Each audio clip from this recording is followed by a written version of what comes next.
Hello, everyone, and welcome to episode 8 of Healing the Divide podcast. I'm so grateful to be in this episode today and speaking about the 2024 election and getting beyond the echo chamber. We have a panel of guests today, really approaching it almost like a focus group in a sense of having four people who have very different perspectives and some aligned perspectives as well, but really represent a cross section of beliefs politically. And they have all agreed to be here and talk to each other in a way that supports the intention of this podcast, which of course is Healing the Divide. For those of you that know me or have been listeners of the show, you're familiar that the intention here is to take the tools that have proven powerful in the inner work healing journey over the last 20 years of my life and start to apply them into contexts where they are so often lacking and so sorely needed. A big one, of course, is politics. So today we dive into all the nuance. We're going to get into domestic policy, foreign policy, electoral process, two-party system. We're going to dive into the candidates. We're going to get into Russia, Ukraine, Israel, Palestine. We're going to get into the economy. We're going to get into immigration. We're going to go for it. We're going to even take a little look back over the last 4 and 8 years of the last two presidential terms. We're going to look at COVID policy, social movements, really where we're at as a country from a handful of different perspectives. And we're going to share ideas in a way that honors the diversity of viewpoints and a willingness to dialogue across them. So thank each of you for being here. I'm going to take a moment to introduce each of our four guests today. So I'll share an introduction, and then if you're comfortable, please just share a couple of words, and then we'll make our way through. So this is in no particular order. So first, Gerald Rosenthal. Jerry is a highly accomplished and now retired labor law trial attorney representing unions for more than 50 years. An alum of the University of Florida, where UF Law has recognized him with the Gerald A. Rosenthal Chair in Labor and Employment Law. Jerry spent his professional career as a dedicated champion of the people, passionate about preserving the civil rights of laborers. He's a Vietnam veteran, a father, and someone I am proud to call a friend of over 20 years. Politically, Jerry is a dedicated supporter of the Democratic Party. He believes the Democratic Party is built around issues of women's reproductive rights, immigration, and the economy. In his words, that is the pillar we stand on, but we also understand that all politics are local, and how we instill an understanding of these three issues into the daily lives of American citizens is how we continue to grow the party. In his view, aid to Israel and Ukraine is paramount. In Jerry's view, these issues frame how our country grows in a united way. Jerry, thank you for joining us. Well, it was a lot of fun. And I always use the mantra that all politics are local, but politics are dynamic, and what goes up comes down. So it'll be very interesting to kind of parse all of it and see where we go from there. Absolutely. We appreciate you being here and sharing your experience through all of life. And so moving to our second guest, I want to introduce Jane MacNeille. Jane MacNeille is a 15-plus year sports industry veteran and highly accomplished media strategist. Jane is currently the Senior Vice President of Player Communications at Live Golf, where she helped launch the international startup in 2021. Prior to Live Golf, she worked as Greg Norman's publicist and head of communications for the Greg Norman Company and his portfolio of global brands for nearly a decade. Jane has extensive experience working with high-profile talent and senior executives with deep roots in PR, brand marketing, media training, and crisis communications. In Jane's words, I don't necessarily identify with any one political party, but certainly lean right in my overall views socially and from a government affairs perspective. I believe in states' rights over federal intervention. I believe in small government and am very much a constitutionalist. I am a firm believer in America first and a staunch Trump supporter. The systematic desecration of our country over the last 4 years is part of something much bigger and far more sinister than most Americans realize.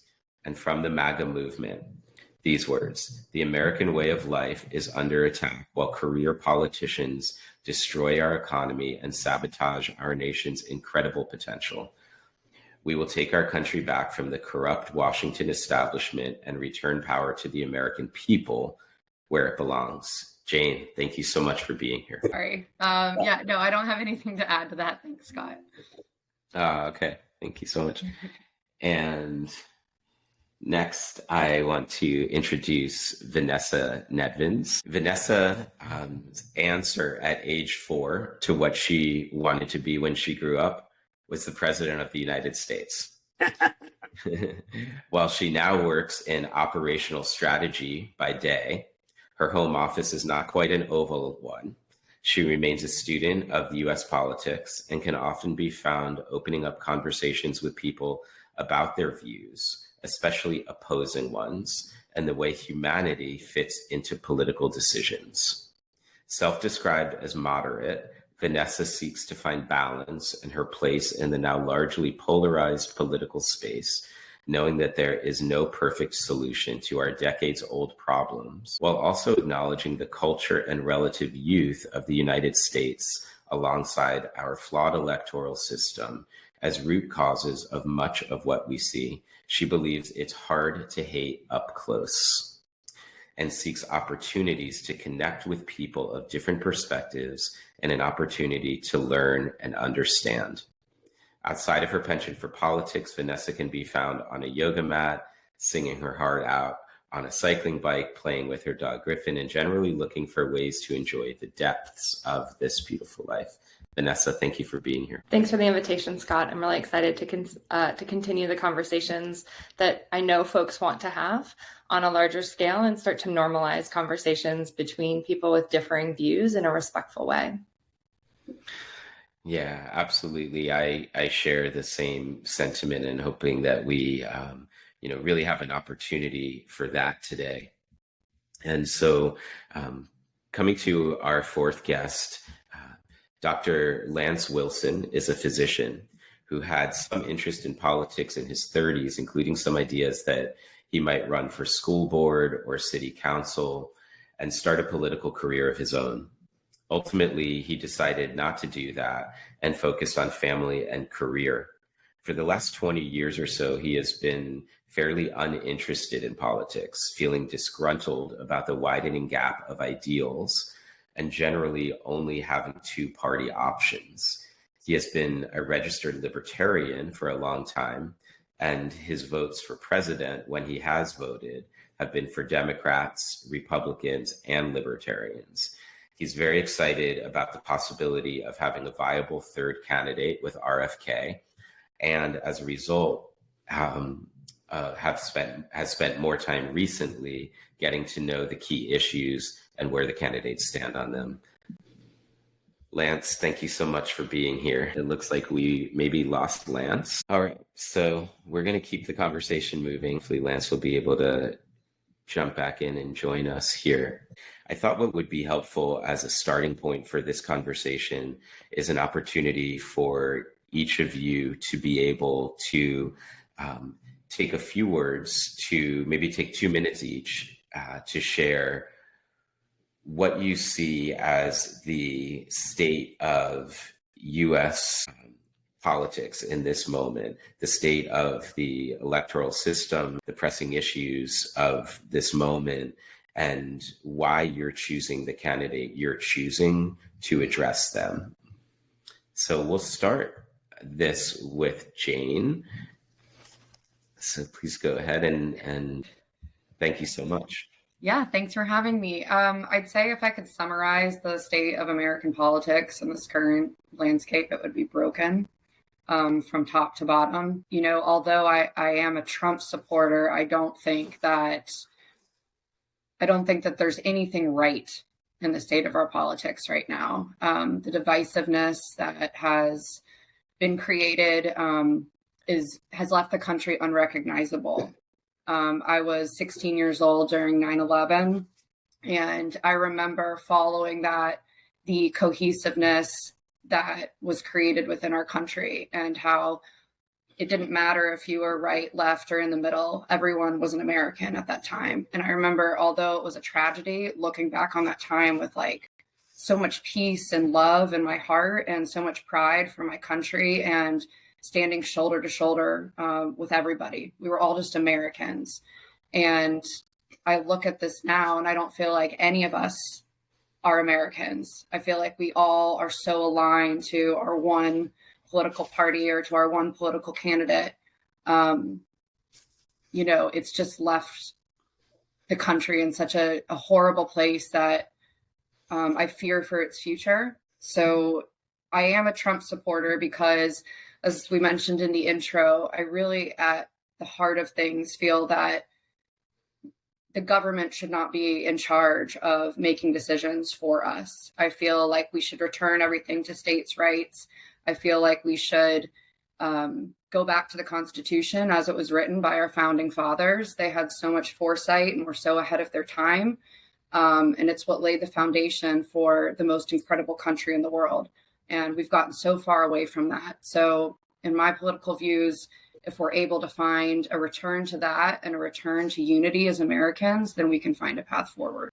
Thank you so much. So well said. I appreciate you sharing your perspective. Let's hop over to Vanessa, and if you don't mind, your analysis on the state of political affairs and what candidate you're supporting as of now, and why. Sure. So this is a very layered, I suppose, nuanced question, as most of politics certainly is. I agree with Jane in that our country is very, very broken. And so when I think about who I'm supporting, it's more as a result of a flawed two-party electoral system where we don't have an opportunity to have a third and fourth party potentially, as you see with other, first world countries, if we really want to talk about it that way. So, and many not first world countries in that same sense. And so I will reluctantly be voting for Joe Biden, although I would really prefer that he step aside and let another Democrat, a younger, not career politician, someone with experience, because I think that's been proven to be important, but not, vested interest in the deep pockets of major corporations who are raking in billions of dollars from, the decisions that are being made by legislature. I was joking with somebody yesterday that I have more of a conflict of interest policy with my private company that I work for than it seems that our Congress people have with the large billion-dollar companies about which they're creating legislature. So I think that's something that needs to be said and needs to be talked about as we try to heal our country. Is that I think at one point two-party system made sense. I think at this point in our growth as a country and our development as a country, it needs to evolve. I struggle with the idea that the U.S. is the greatest country in the world, given the way that we are today, given the rights we're stripping from people, the way that we are not protecting humanitarian needs, the way we allow our folks to go hungry and in need and yet invest in larger corporations, billions of dollars in tax breaks, and other countries. So right now I'm having a really hard time believing that this is the best place. But I know it's where I am, and I know that there's capacity for change in conversations like that. Thank you so much. Jerry. Well, I think we'll all agree that politics are broken and government is broken. But I'm the old man here. I'm 78 years old, and I've lobbied at the Congress for a good 20 or 25 years. It was interesting that when I represented the Democratic Party and the trial lawyers, I was able to go to the Democratic congressman, pitch my pitch, and get an agreement, and then go to the Republican side and pitch my pitch and get an agreement. So we got things done. Now, government is so polarized that if the Democratic Party put out the greatest bill ever, the Republicans are going to kill it. And vice versa, if the Republicans do that, the Democrats will kill it. What's happened now, and the result of this, is the average person, I've always told you that all politics are local. The average person, the plumber, the pipe fitter, the teacher, they ignore politics. They're only concerned about the price of eggs, of whether or not they can get from the gas station to the job. And all of this media hype, the backbiting, this fighting between both parties is ignored by us. And I really believe that there will be a tipping point when people get so angry at this inaction, this non-governing country that we're involved in, is that I think there will be a landslide one way or the other when people just get fed up. And, I don't buy into the cult of MAGA. I believe in people understanding their needs and what they want out of life. And if they like what Trump does, God bless him. If they like what Biden does, which I believe, God bless him. But there's going to come a point where people just get tired of this backbiting. Thank you so much, Jerry. I appreciate each of the perspectives that you guys are sharing, and can start to see the delineation amongst them, but also the alignment within them. And I appreciate the shared passion that I can feel inside of everybody as well. So that said, I would love to offer this up to Lance. And Lance, if you're available to share in your calculus, what is the state of American political affairs, and why do you think the candidate that you're choosing is positioned well to address those issues? Yeah, I hope you all can hear me now. Yeah, we're good. Had some real challenges. Sorry about that. So before I answer that question, Scott, and I'm sorry I didn't hear everybody's intro, but for me, I even want to go back and not even talk about politics for a moment, and just to talk about who we are and what we are as a country, because I've heard some people say, we're the greatest country in the world. We were. I'm not sure we are now. My personal belief, because I don't know who we are as a country anymore. I don't know what we do as a country. I don't know what we create as a country. And so for me, that's the struggle I've had with politics in general, and why I haven't really been super excited about any candidate for a while, because it just seems like more of the same, more of the same, more of the same. And, when I look at what we create in this country, it's entertainment, it's more government, it's more healthcare, and frankly, we've become the police of the world. And I'm not a fan of any of those directions. And so when I think about what I want for the future, and for my children and their children, and really for what we could be as the greatest country in the world again, is to decide who we want to be. And for me, my candidate in this selection is RFK Jr., because he is a new perspective, a new voice that's quite different, and really more, in my opinion, in the middle, which is where I've always been, because I think we've gotten farther and farther apart. And if there's a candidate that feels more in the middle, that's where I've tended to land. And so his stance on our involvement in UN and foreign wars is exactly what I believe. His stance on bringing up those dollars that are being spent for those activities back into this country. His stance on disaggregating big business and the regulatory agencies that observe them. There's a lot of commingling of people that go back and forth between big pharma, say, and the NIH, of big ag and the USDA. So that I love. And there's no perfect candidate. I don't love everything he says, but for me, it's about the future, about what we want to be as a country, and spreading our wealth and spreading our military might across the world is something that I'm not a fan of. And so anyone that's talking about ending that and bringing that back in house is my guy. And so that's why I'm the main reason why I'm supporting RFK at this point. Thank you so much, Lance. I appreciate the content, but also the tone, the tenor with which you share, and a lot of good points, but amongst the four of you guys that you brought up. So I think a great next movement into this conversation to dial it in a little bit closer would be to actually look at the electoral process itself. A few of you guys had presenced that there are certain issues that you have with it, whether that's the two-party system, the campaign finance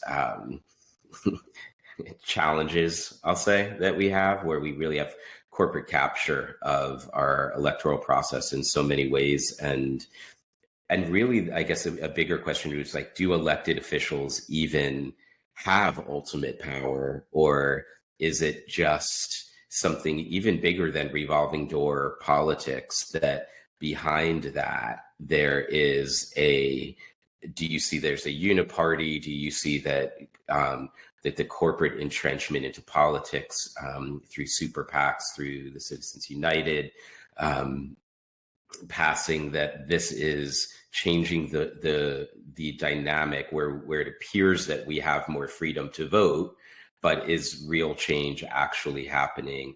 And do the candidates that you support, do you feel like they potentially speak to these challenges? And do you even view these as challenges? So in your own estimation, what are the challenges with the electoral process in specificity? And, Lance, I think you just kind of spoke to that. Here's somebody that's trying to break up that.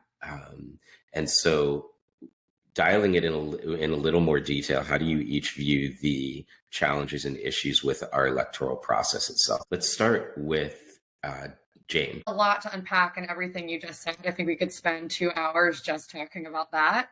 But for me, as a Trump supporter, I think my biggest issue is the ownership of politics from the media, from corporate media. I think it's been, it's funny, in preparation for this discussion, I wanted to go ahead and pull up talking points from both sides so that I could come prepared and really understand the viewpoints of both ahead of time. And when you Google, talking points from the Democratic Party or talking points from Joe Biden, you get a laundry list of results in support of that. If you Google talking points for Trump supporters, all you get is, should I break my friendship with a Trump supporter? Should I break up with my boyfriend who's a Trump supporter?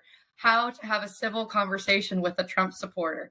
I couldn't find one piece of anything in favor of Trump. And if that just tells you in like a very small microcosm of the ownership of just digital media alone of the Democratic Party, that for me speaks volumes. I mean, even like Fox News, which is considered,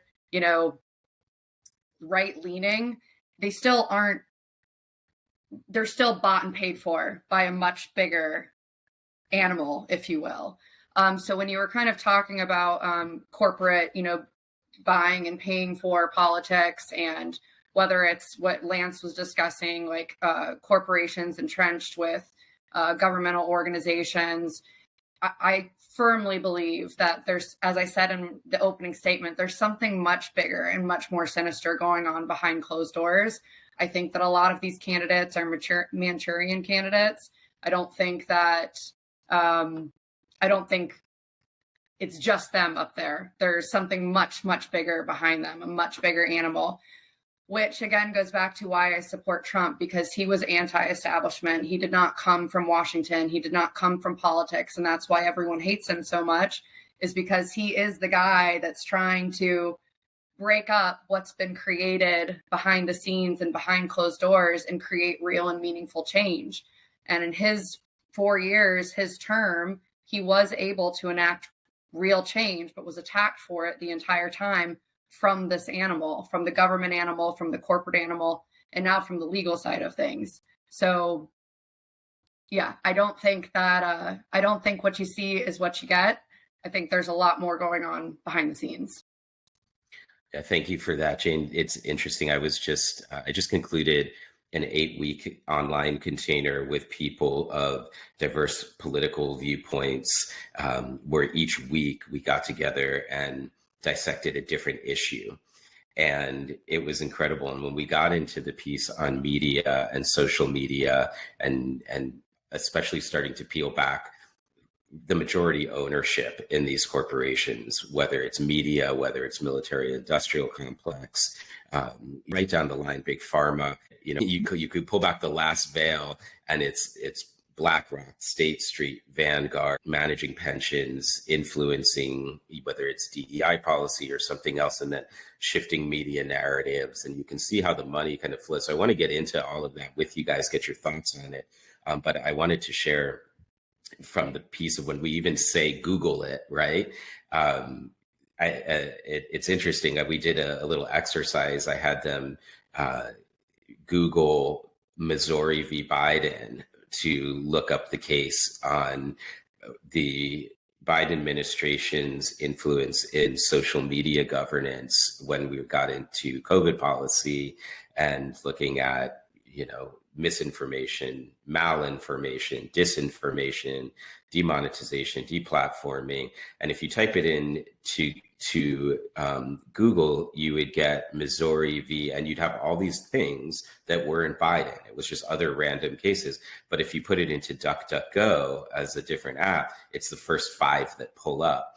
And so I think it's subtle the way that government, whether media is an extension of the various political parties and it's like a propagandized arm of it, or it's that media or the government is acting out. It's almost, it doesn't matter. Is it this 2 different arms coming from the same body? So I think this is a point for us to all get into.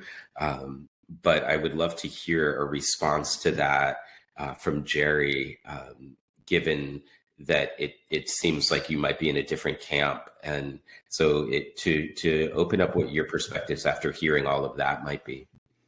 Well, again, talking like an old man, I think the biggest obstacle to political thought is technology. And technology is growing exponentially. And so back in the day, I always watched CNN because it was such a balanced thing. NBC was great, CBS was great, Fox is great. Fast forward to now, Fox is a liberal, a conservative shill for Trump and the Republicans. MSNBC, a shill for Biden and the Democrats. And so if you plug in artificial intelligence and you see so much media hype, the average person just gets caught up in there and they drown in it. And they don't think for themselves because they watch Fox or they watch MSNBC and they buy in to the misinformation or the half-truth. And that's surrounded by other media input as well. I guess that there may come a point in time where just people get so tired of this political back and forth, that they just turn it off. Between that, and believe me, I would love for Citizens United to be repealed so we could have true political debate, but now we don't. And again, the media is the biggest, to me, the biggest obstacle to true political thought. They try and misdirect you from true thought about what's happening in our government.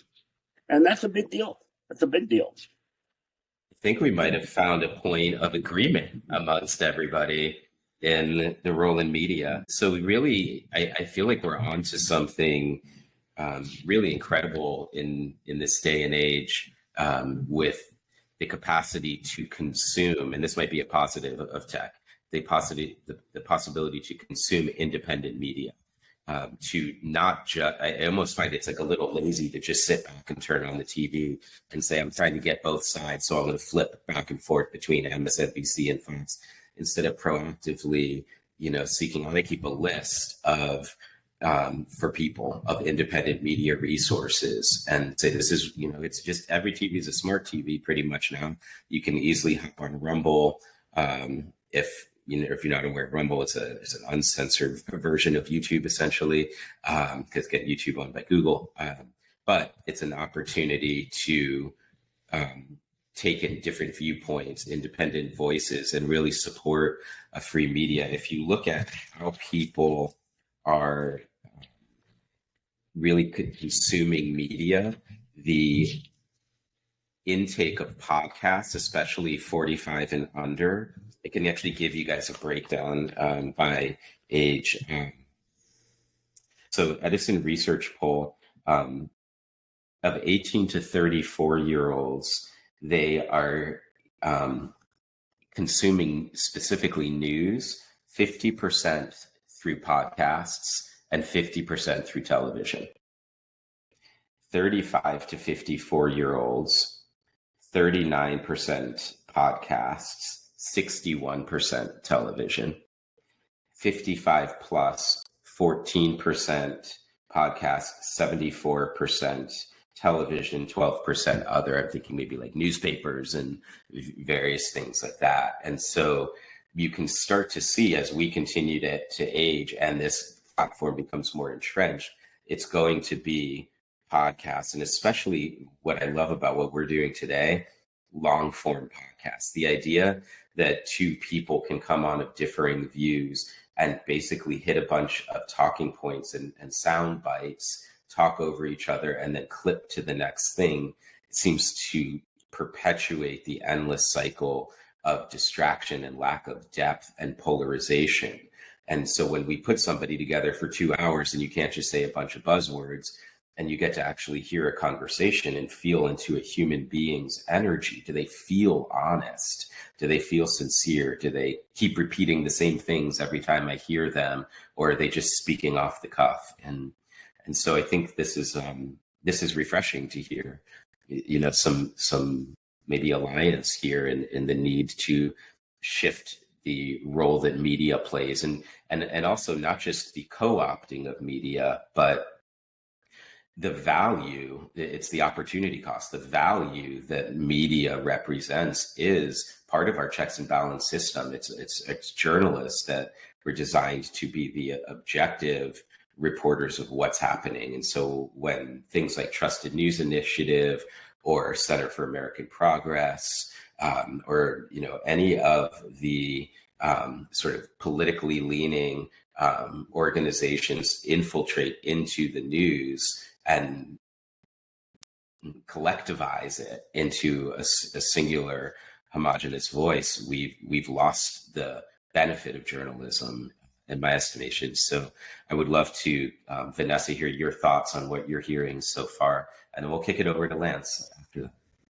Yeah, absolutely. So I think media has so many far-reaching impacts. And I think the one thing I didn't hear you talk about too much, Scott, is social media. And so we look at, these instances where we have 30 seconds to understand something that flies by us. And we have no context for that 30 seconds. And whatever that 30 seconds tells us is what we go with. And I think that becomes very dangerous because, as you just mentioned about long form podcasts, the value is understanding the context. So you have these, whatever it is on Instagram, a minute long reels, let's say, that are espousing whatever for whomever. And they have these clips and they have these talking points and they move on. That's okay if that's how you want to get your news and that source is trusted. But now you've got AI making and creating things that are really hard to differentiate from reality. You have misinformation, disinformation, malinformation. And you're asking a society that today is simply worried about how they're getting food on their table for their kids and the hours that they're working and the things that they're doing to stay alive, to go spend extra time to dissect what is real, what is fake, what is true, what is the context, and then expect them to go make an informed decision at the poll with only generally 2 viable candidates to choose from. Or perhaps you have 3 viable candidates to choose from. I personally voted Libertarian in 2016, but they don't have the same exposure in media. They don't have the same exposure on social media. They don't have the same exposure as others in the Democratic or Republican parties to actually have their voices heard to make for a viable third-party candidate that could win, right? So you end up in this situation where you may fully believe with whatever that third-party candidate says. I think RFK has some great points. Marianne Williamson has some great points. Gary Johnson and Bill Weld had some great points back in 2016. But you always have this lingering feeling of it's only a 2-party system and independent's not going to win, right? And then you get these continual comments of, well, a vote for anybody but this person or that person is a vote for the worst of them. And so whoever that worst is based on your opinions, right? And what that person is sharing with you. And so I think when we look at the media and we look at all of those factors and then add one more technological factor, which is the algorithms that are used, whether it's in Google, whether it's in social media. I had my mom actually, God bless her, send me this wild conspiracy theory on Instagram recently. And my mom's a very intelligent woman.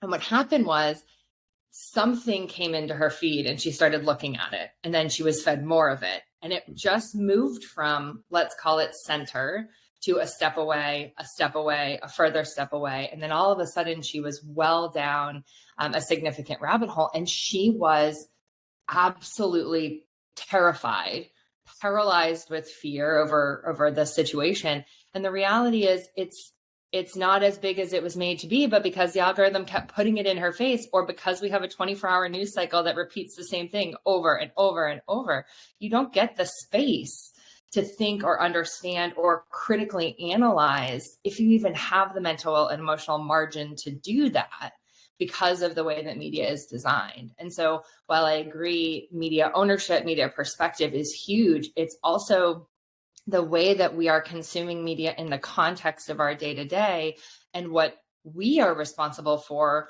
as citizens in this country to try to understand about what we're consuming feels like an additional burden we're putting on people, where it should be easier to get something objective and unbiased than it is. Absolutely. Thank you so much, Vanessa. Yeah, so well said. And it is embedded into the algorithm. And the idea that these are even separate entities, if you start to peel back the curtain, I mentioned Center for American Progress Media Matters, TNI. If you're not familiar and you're listening, look up Trusted News Initiative. It is a coming together of BBC, Google, YouTube, Microsoft, Washington Post, Meta, including Facebook, Instagram, AP, amongst many others, together collectively.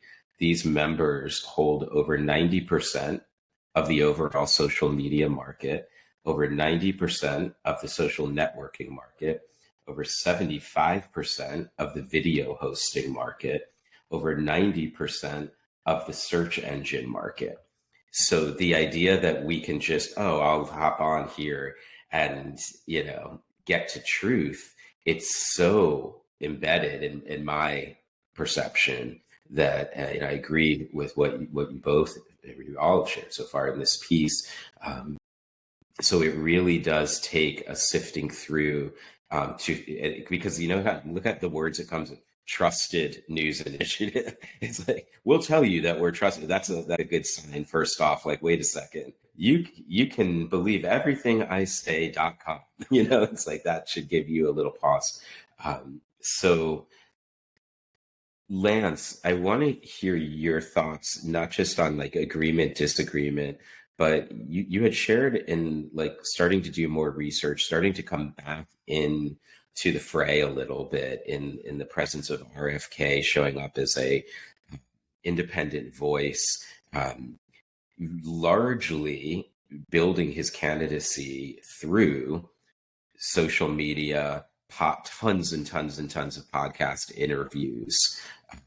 He got, I think, a little bit of a boost up front, when he was running against Biden as a Democrat before he shifted independent. Fox was platforming him. That changed on a dime as soon as he went independent, and maybe until the Super Bowl ad the other day, we haven't seen him much on the box on the wall, aka the TV.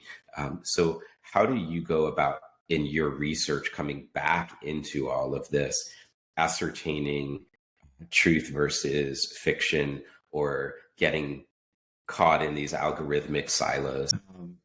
I probably do it like most people, in sound bites, because I don't have the time and energy to devote to really going deep on all the candidates. So I'll be honest about that. But I think, everything that's been said, I agree with. I haven't watched the news I don't remember how long, if I ever even really watched the news, because I had a sense a long time ago when I was very young that they called it programming for a reason. And so I have not, and my life has been better, frankly. I think I've suffered less because I haven't consumed that stuff for a long period of my life.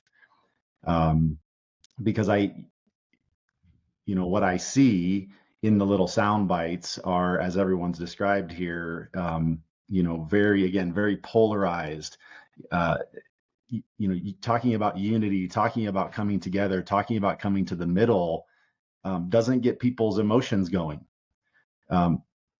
or it doesn't get the intense emotions going. I would say it maybe differently. And so I have seen what I've seen on social media, but I'm not active on social media either. I don't consume much of that. So you can say I'm uninformed. But what I'm doing is I'm doing introspective self work to understand what are my core values. And then with the little bits that I know about the candidates and frankly, the history that we've had in the last, probably 50 years in this country, where I would like to go. And so when I see something that really touches my heart, which RFK does, that's why I really enjoy what he's having to say, and I'm excited about the possibility of at least having a conversation. I love what you said, Vanessa, because I would love to see 3 viable candidates up on a stage talking about issues, right? I even just Democrats, when RFK was probably going to be a Democrat before he announced his independency, wanting to get on stage and debate with Joe Biden. And, there was no support to do so on the Democratic side. The way we've done this in the past with the 2 parties having debates, but rarely having people come together to talk about the issues and to really see people like we're doing here, long format. Do I trust this person? Do I believe them? Do they keep saying the same things over and over? All the things that you just said, Scott, I would love to see, 2 or 3 hours of 3 candidates being asked tough questions and seeing how they answer those questions.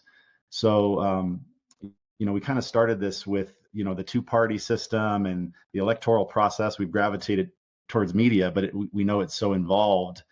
But it's big business too, frankly. And so, what are they're trying to make money. They're trying to get market share. And so they're going to put out the stuff that's going to attract viewers that will then what?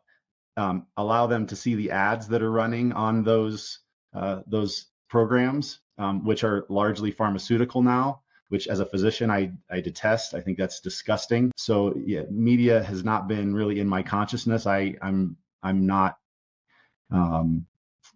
consuming that on any kind of a regular basis, but I am getting my information, like most people in this country, probably in little sound bites. And then also I'll just say, typically what we all do is regardless of the algorithms, we tend to consume the things that reinforce our beliefs.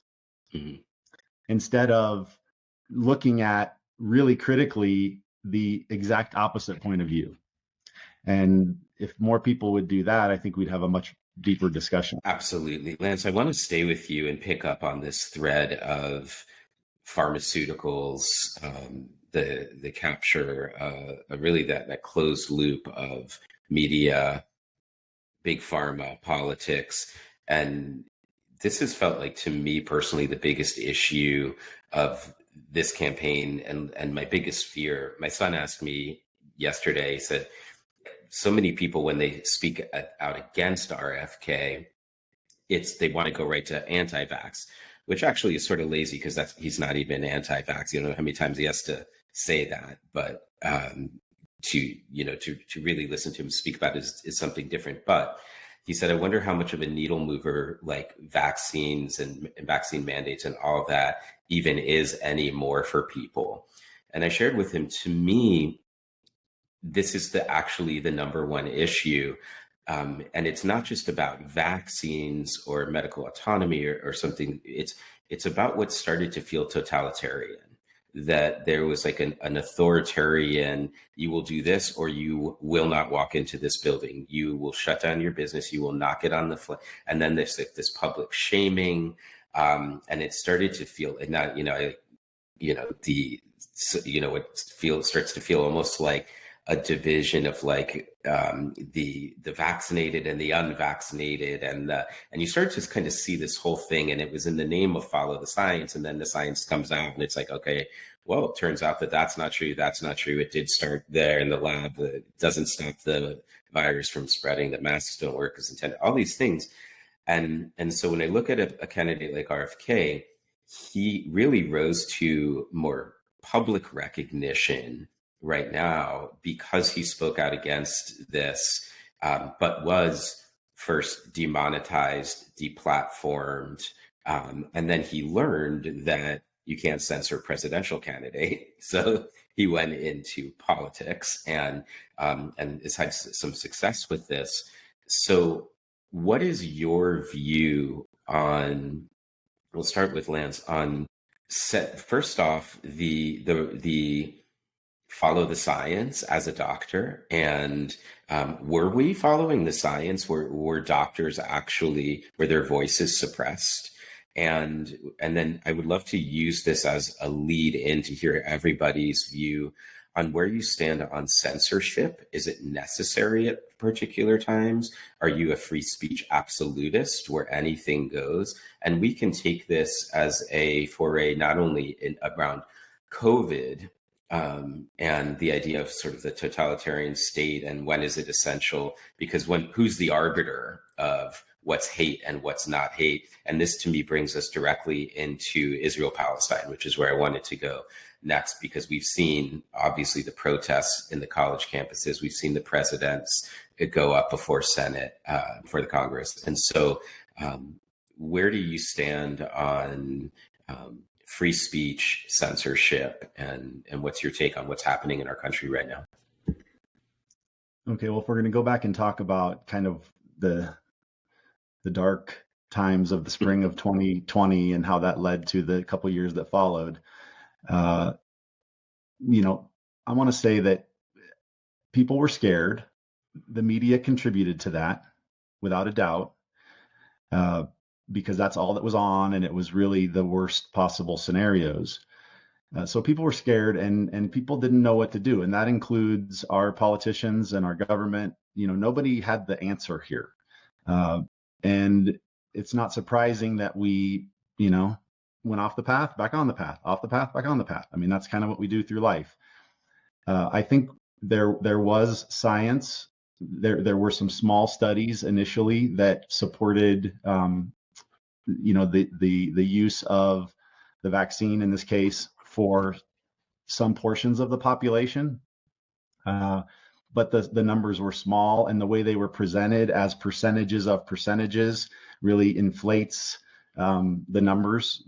So, we can get into, scientific paper methodology and how those things are reported, but what I experienced, and I made a difficult choice. I was a president of a medical group, and I made the choice not to get vaccinated for a few reasons. One was I didn't think that we had enough long-term evidence that it was safe and effective, because it was so new, and it was created very, very quickly. And historically, there's never been a safe, effective RNA vaccine, period. And I would say we still are in that situation. I don't think it was safe, and I don't think it was particularly effective for what it was being touted to be effective for, which was to spread. Like, if you get this and you'll keep people safe. So we had some science, but why it happened the way it did, I don't know. I could get into some nefarious schemes about, bailouts of pharma and bailouts of the healthcare system and things like that. But frankly, we were doing what we thought was right at the time, most people. But for me, it came down to medical autonomy, the word you used. And many people, even though they weren't forced, there was tremendous pressure, myself included, in our state. Our governor made a mandate that everyone that worked in a hospital must be vaccinated, right? And to me, that would be like saying everybody must take this medicine or everybody must have this surgical procedure. So it was very, as you used the word, totalitarian. But I don't fault any party, any individual leader, even any group of leaders, because this was a very complicated experience that none of us had ever experienced before. Well, at least in the modern world with media. So the censorship issue, maybe we'll come back to it, but I wouldn't say that I'm an absolutist with free speech.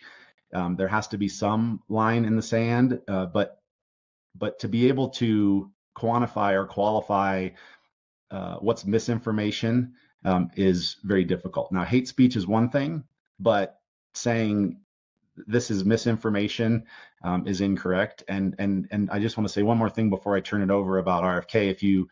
If you really are interested in what he believes and the work he's done, frankly, for close to 2 decades on vaccine injuries, is to just go listen to his 3-hour interview on the Joe Rogan Experience, because Joe gave him a long time, more than anyone that I've heard, to explain his stance.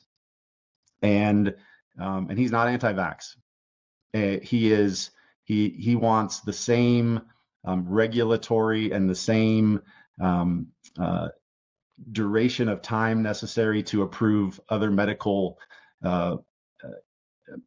pharmaceuticals and other medical devices to be applied to vaccines, which right now doesn't happen. And he has a lot of evidence that the things that we've done to our children with good intent have been harmful. We look at medications that come out, it's the greatest thing, right? And then we find out 5 or 10 years later that it wasn't the greatest thing. It was causing all kinds of things that we didn't expect. So to rush something like this vaccine and to apply it really as a giant experiment was problematic. And then for people to question it, as you said, physicians, anybody really that questioned it was silenced. That's not what this country's about. And so free speech is critical to this kind of discourse for us to heal and to come back to the middle.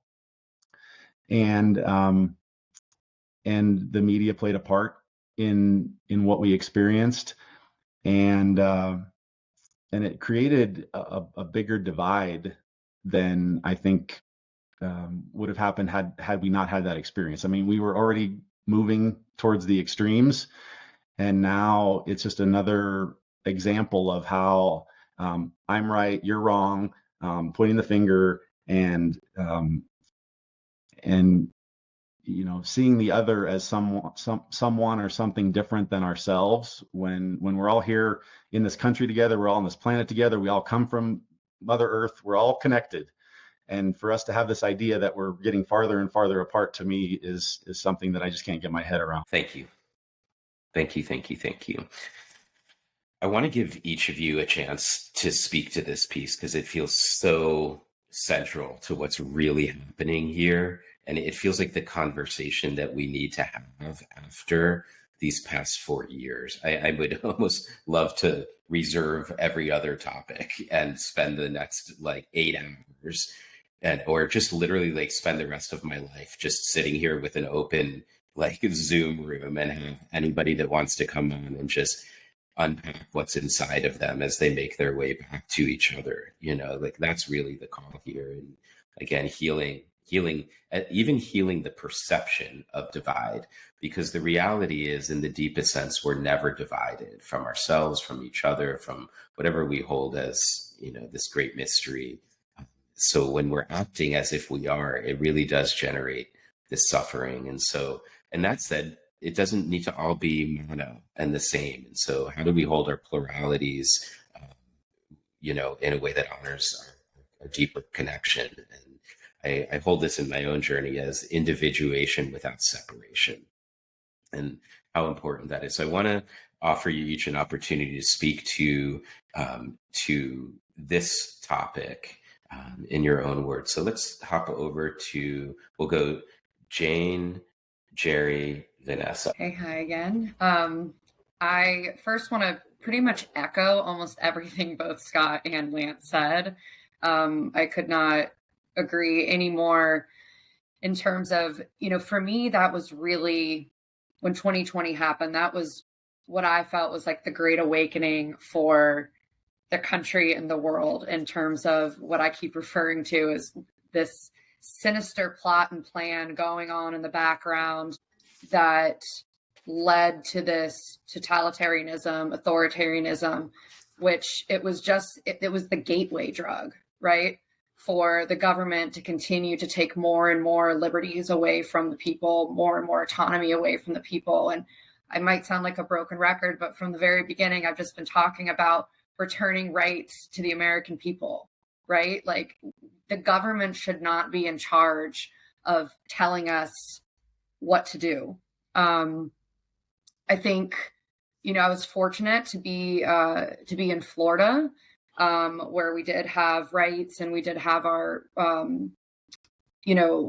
movement return to our state much quicker than other states. But the damage that was done to the country as a result of it, and the damage that still continues on. We talked a lot about the media and, the fear porn. And, I feel bad for people who aren't critical thinkers, or for people who don't have the ability to be critical thinkers. Jerry touched on it earlier when we were talking about, there is no fair and balanced news source anymore. And, people just become zombies, and they're fed this information, and it drives, it drives the fear in them. And I think it kind of pulls them away from truth. It was interesting at the time, I had just started with Live Golf, and we travel to countries all over the world. And unfortunately, I was not able to enter these countries unless I was vaccinated. And it put me in a situation where I had to make a decision for my family. I'm a single mom, and my income is the only income. So I had to make a decision. Do I get vaccinated to keep my job so that I can travel into these other countries that are making it a requirement? Or do I hold the line? And unfortunately, and it is still something that eats at me every day to this day, I had to make the decision to go and get vaccinated to keep my job.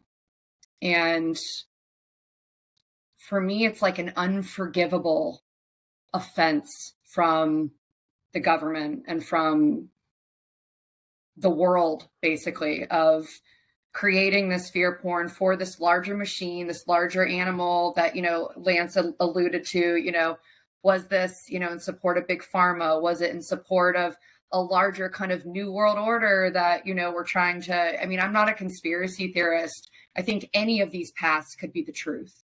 I don't think any of us really truly know what the truth is behind all of this. I think any of it's possible. But it's something that I'm going to have to live with for the rest of my life. I didn't have a choice. Fortunately, the school that my daughter went to was a Catholic school, and so they did not require vaccinations. So that is something I thank my lucky stars for every single day, that she was not forced to be vaccinated. yeah, something I'm going to have to live with for the rest of my life. And who knows what the consequences of it are. I try to make the best choice for myself. At the time, there were 3 vaccines available. And I chose, Lance, you can speak to it better than I can, the J&J that I don't think was the mRNA vaccine. It was a different type of vaccine. So I chose that one. And luckily, I haven't had any side effects that I know of to this day. But who knows what happens 5, 10, 15 years down the road.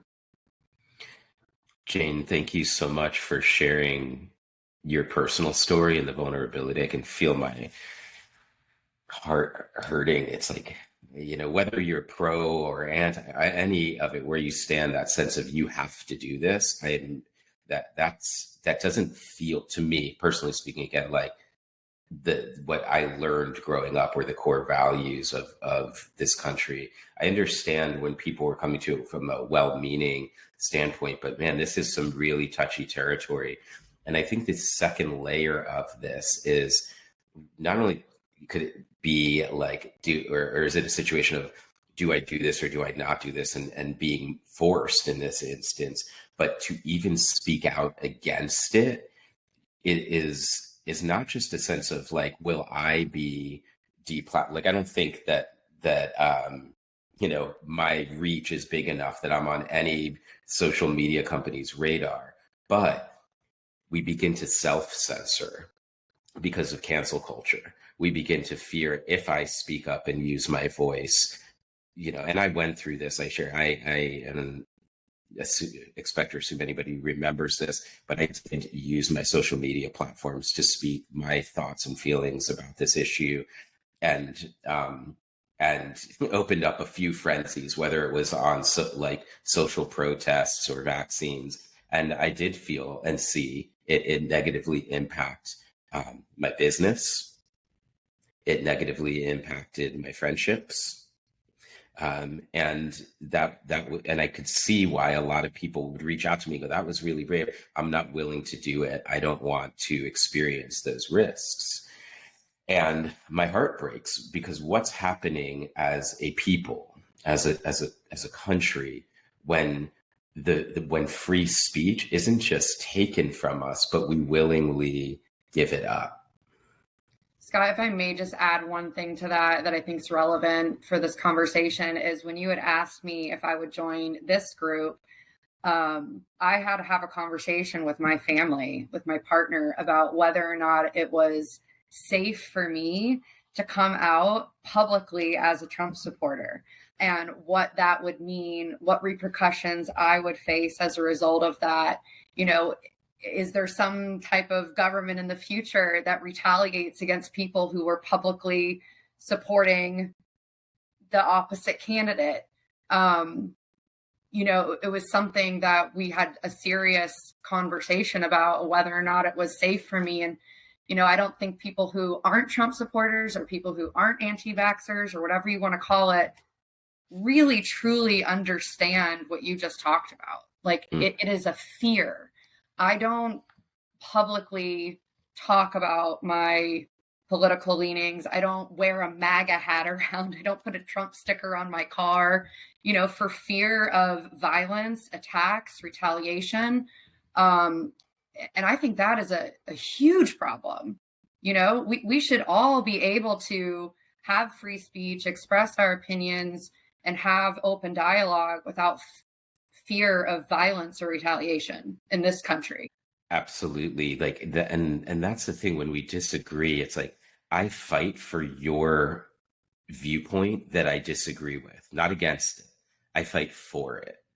I want to live in a world where you disagree with me and can say it, and I want to hear it. And I don't want to attack you for it. I don't want you to have negative consequences for it. That is the unique goal and promise of this nation that in so many ways felt like it was getting stripped away. Personally, Jerry, would love to hear your thoughts. When I was listening to Lance and Scott talk about the COVID issue, and you had censorship versus free speech involved in that, I thought a little bit about it, and I had the COVID vaccine 3 times. I did it because for me, it was the right thing to do. Just internally, it was the right thing for me to do. Notwithstanding the Surgeon General saying no or DeSantis saying no.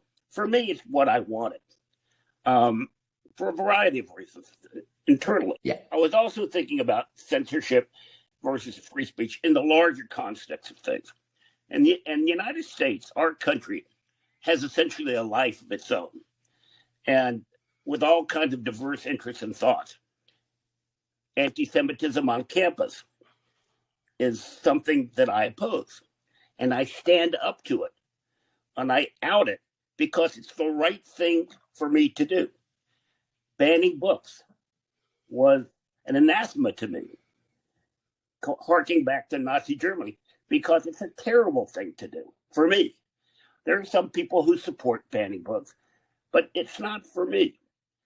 And I think that of the beauty of the United States is that the core values of the average person is ingrained in how they feel and how they see things.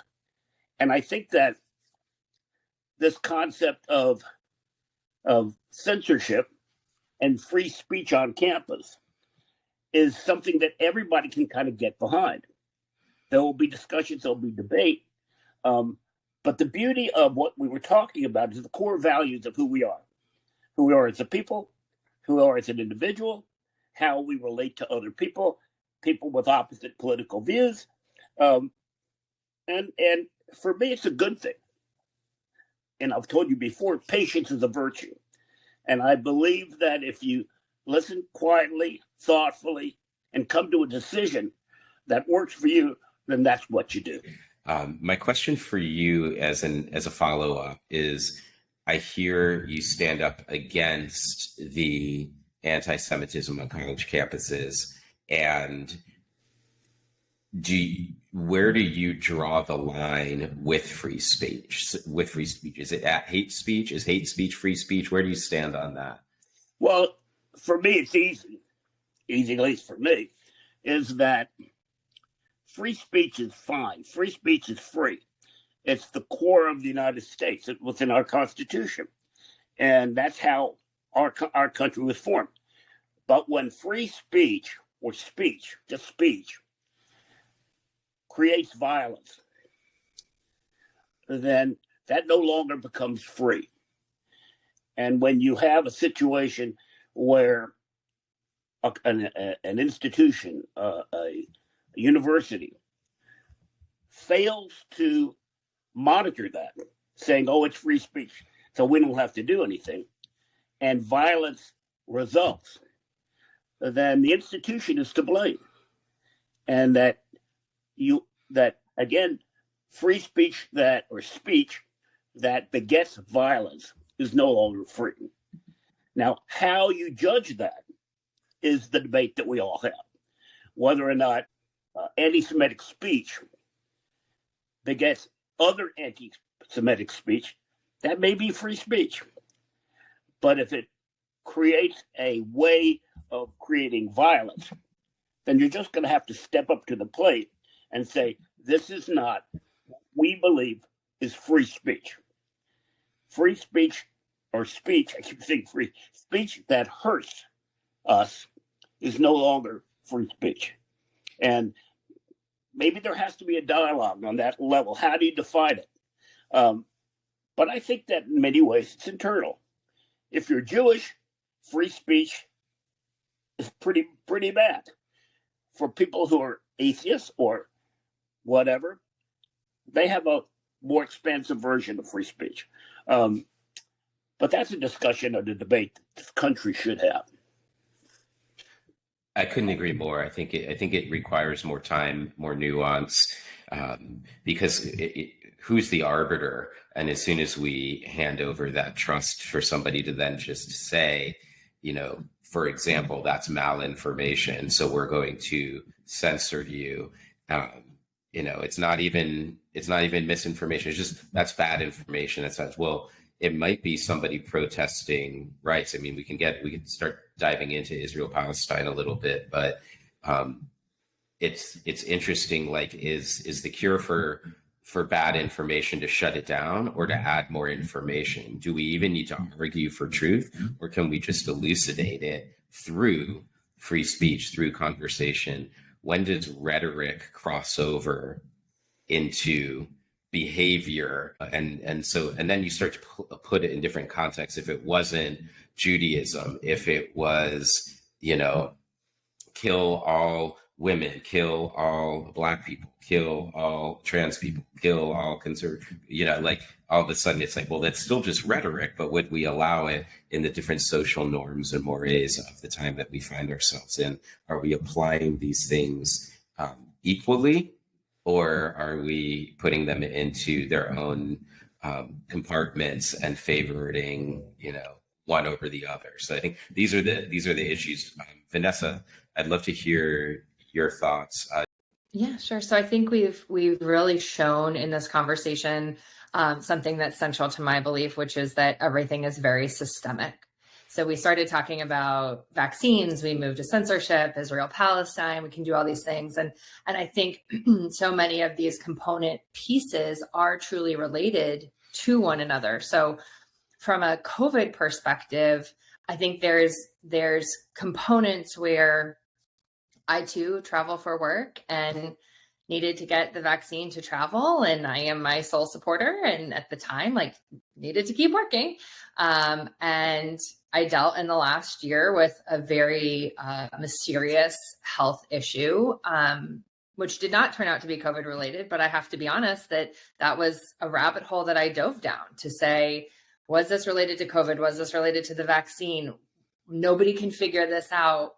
Where do I go? How do I get information that isn't sort of readily available? And so I think when we look at those things, it starts the polarization of a lot of the eventual topics we've sort of forayed into, because we did have this need to protect our health, however we thought it best to protect our own health. But we also had this emergence, I'll say, of lack of care. I don't care what you say. I'm sick. I'm going to the grocery store. I don't care what you say. You need to put a mask on. Right? And it became this, how can we force our beliefs, or how can we be so dismissive of other people and their health or their situations that we have now, have something that we can all kind of link back to say oh, I believe this or I believe that, and therefore I will act this way or that way. I also think it's systemic that we as a country don't have high quality healthcare or sick days and time available for people to stay home when they're sick. And if people could stay home when they're sick and they had fair pay and they had the things they needed to do to survive, they wouldn't be in a situation where they were forced to make these decisions that weren't great for themselves or for other people. And so I think COVID was really a place where we had this varying levels of belief that we are a country of we, and COVID really showed that we are a country of me's. It is about me. It is about my belief. It is not about you. It is not about the person in front of me or next to you at the grocery store. And that's really troubling because that's not how we create the unity that we're talking about here in those ways, by saying my way is the right way and I'm going to cough on you, or I'm going to do this or I'm going to do that, right? Because I can. I think the other thing when we talk about COVID is that it was an apex of identifying what I'll outright call hypocrisy. We talk about medical autonomy and you don't want to be told to take a vaccine, you don't want to do this. Those very same people are talking about stripping women of their rights, stripping libraries of their books, changing autonomous relationships across a variety of landscapes, not just particularly COVID related. And that's where I think you started to see the eruption of finger pointing and ad hominem and all of this, because it was really challenging to understand.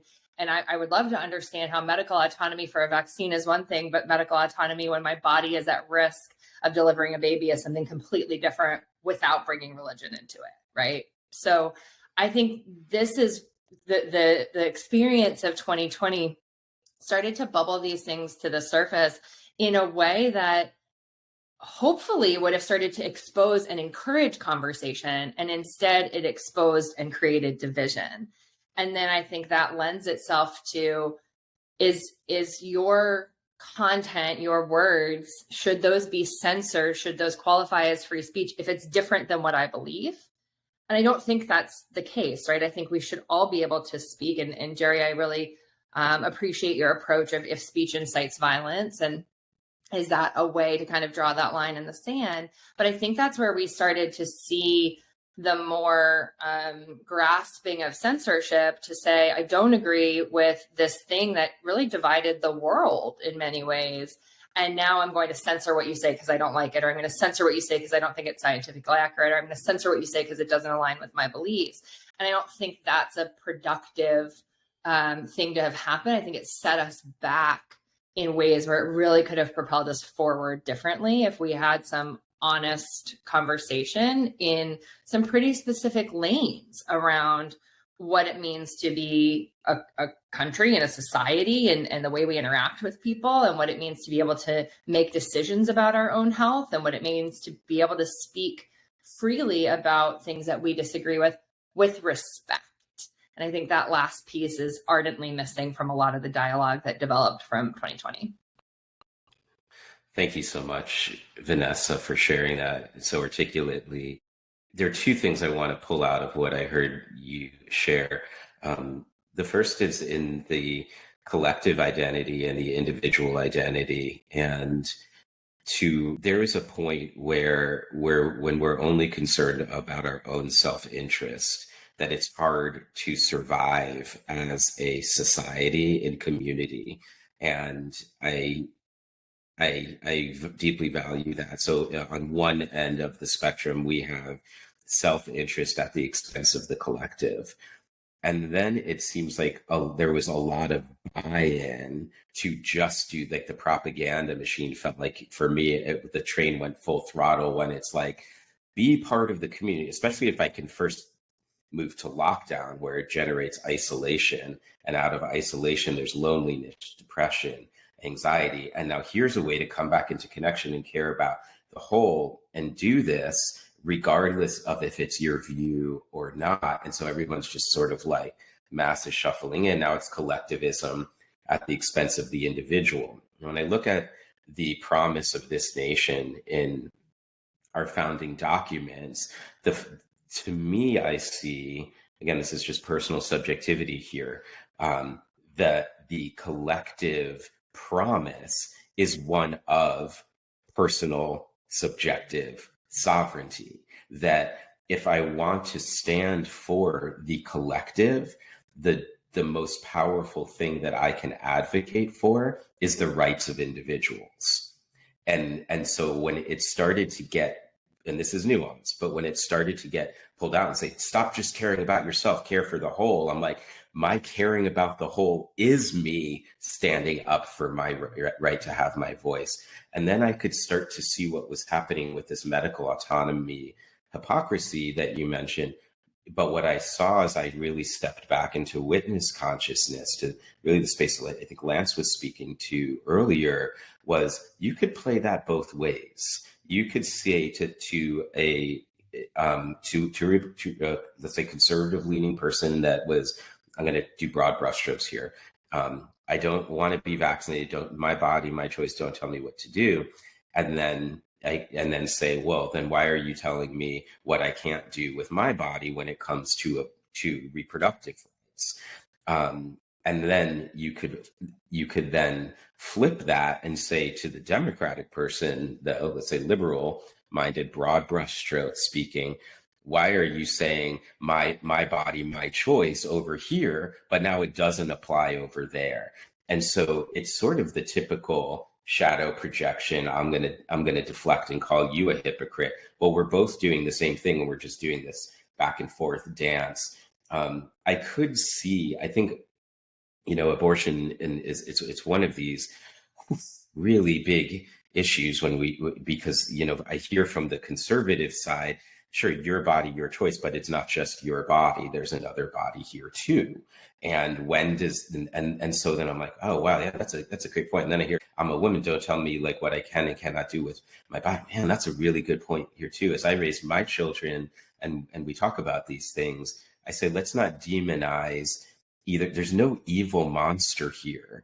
That you can, if you really think about both sides of this issue, you can understand why the person that has the perspective they have is actually operating from a sense of morality. So to conflate your view with your value, with your values and your value systems and say that's immoral, it's like, how about we just go, there's a reason this has been an issue to the degree that it has, to the depth and duration that it has, because it's a very sensitive issue. And as we can start to talk about it without the ad hominem and without the calling each other out as hypocrites and doing that do-si-do, we can then go, well, maybe is it at a certain week that, and so I think that it's important for us to be able to talk about these things. And I love that we are right now. I think we're modeling that right now. So these are some of the things I hear in me come up as I listen to what you shared. I want to give you a moment to respond. Yeah, my only response, Scott, is a thank you for fleshing out further my comment on hypocrisy. I did not do it justice by only sharing one of those perspectives, because you're absolutely correct. There needs to be a place where it is not just everybody's telling me to mask, but when it comes to this, my body, my choice, or everyone's telling me my body, my choice when it comes to a mask, but when it comes to this, it's not your choice. So I really appreciate you further elucidating that because I feel too. Thank you. Thanks for hearing me. Wow, we're doing it, guys. We're doing it. Jane, I could feel there's some things that maybe want to be spoken. Am I tapping in? Oh, no, it's just the whole conversation about abortion is just, as a woman, I feel like I am in a position to be able to have an opinion on it. And I think you nailed my perspective to the fullest of it is my body, my choice, but there is another body involved as well. And I think, again, similar to like what Jerry was talking about with free speech, is like, there is nuance and context with all of it. There is no blanket to say that like, well, abortion is right 100% of the time or abortion is wrong 100% of the time. There are circumstances, I think Vanessa alluded to earlier in the conversation about, if something traumatic or horrible happened to you as a woman, should you have the right to be able to have an abortion? And I agree with that fully. Do I agree with full term or late term abortions? Absolutely not. I think there's nuance here. I think there's context. And it goes back to what I've been saying all along, give the rights back to the people. So whether it's free speech, whether it's abortion, but there still does have to be some set of guardrails in place.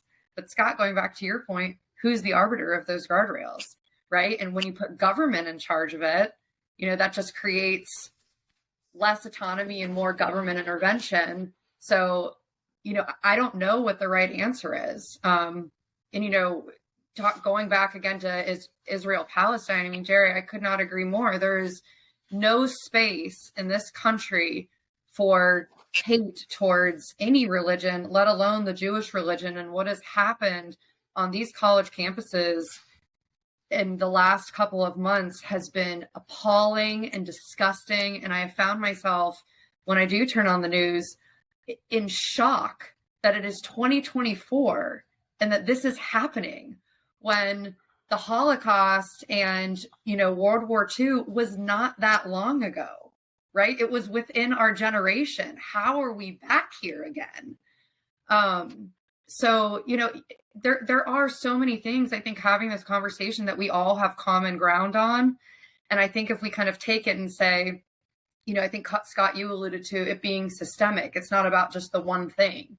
If we take this approach of, well, free speech is free up until a point, until it incites violence, I think you can apply that same conversation to abortion, just as one example, right? And I think you can apply that same conversation to COVID and vaccines. So again, I don't know who makes those decisions and where they lie, but it's a conversation, I think, ultimately hearing everybody that we all agree on. So I find that really, really fascinating.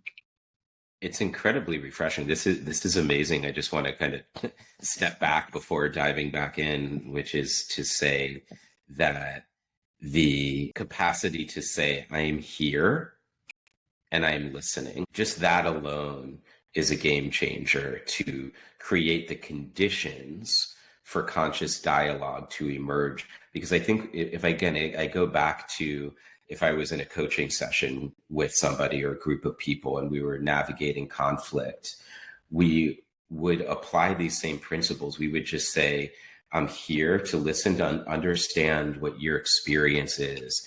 Obviously, it's been different than mine. How can I come into your country, your world, your life journey, and understand what your experience has been? And then from there, we can begin to work towards each other.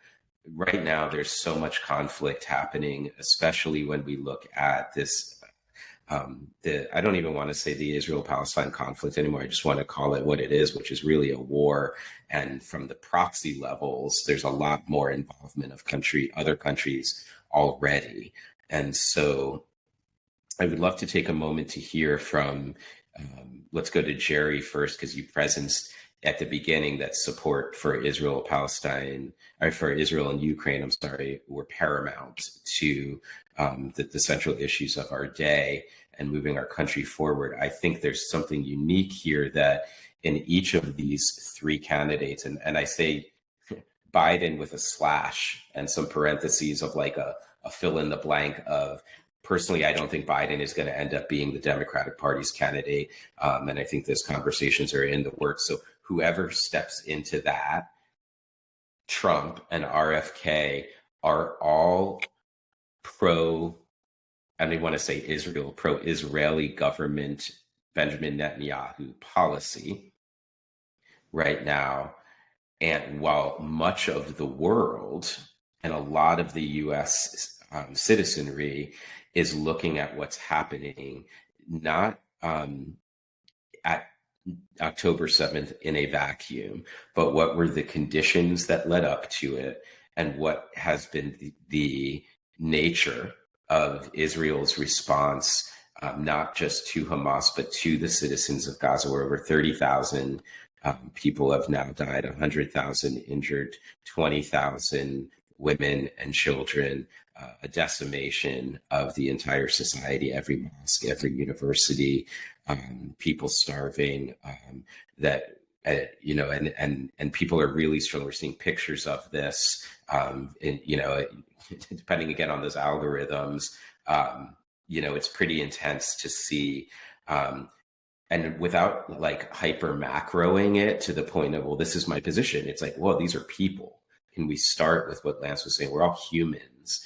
Is there a different way to do it? But when I look to the candidates, that this is really going to come down to the Democratic candidate, Trump and RFK, most likely. And I do think we need to elevate RFK to like a legitimate option and not just keep that narrative, like Vanessa was saying, like this is, it's a just taking away from this one or that one, a wasted vote. I think this is an opportunity, to Lance's point as well, that maybe we can break this stronghold, not because like maybe Jerry's like, I'm of the Democratic Party, great, but can we have more options instead of a monopoly? But even with RFK in the race as that third voice, or Trump as being this anti-establishment, there doesn't seem to be somebody that is not necessarily I don't think anybody's going to come in as like pro-Hamas necessarily, but is even advocating for the Palestinian people's experience. Until maybe the last 2 weeks, I've seen a little bit of the rhetoric, if not policy shift, from the Biden administration. So I'd love to hear Jerry first on this, and Lance, your screen did say you're sideways on us. Perfect. Thank you so much, Jerry.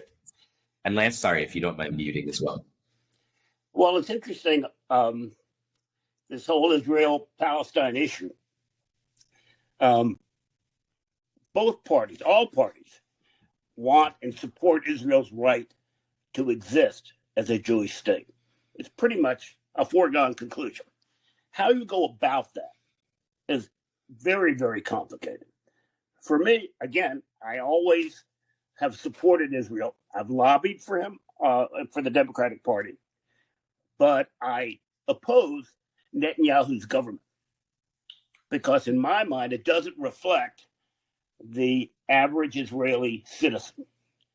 That plus, there's almost a huge discrimination against Arab West Bank people from right-wing governments who want an Israel all the way to the Red Sea. And that's just wrong. It just won't happen. So as much as Biden or Trump or RFK want to fix this, it's just not going to get fixed. You could get a two-state solution, assuming that the West Bank and Palestine is demilitarized.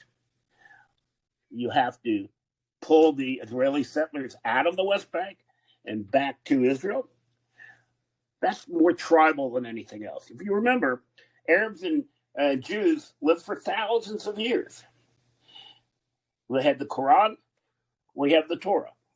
It's just like that. It's just very difficult to put these two hearts together, even though all Arabs and Jews are Semitic by race. That's who we were.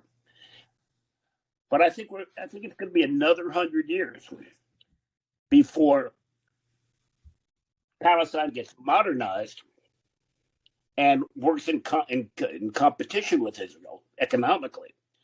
And it might also benefit Saudi Arabia and Egypt to help modernize the Gaza Strip and the West Bank. It's difficult. This is all very difficult to try and figure out how to make this work. And all of us want to make it work.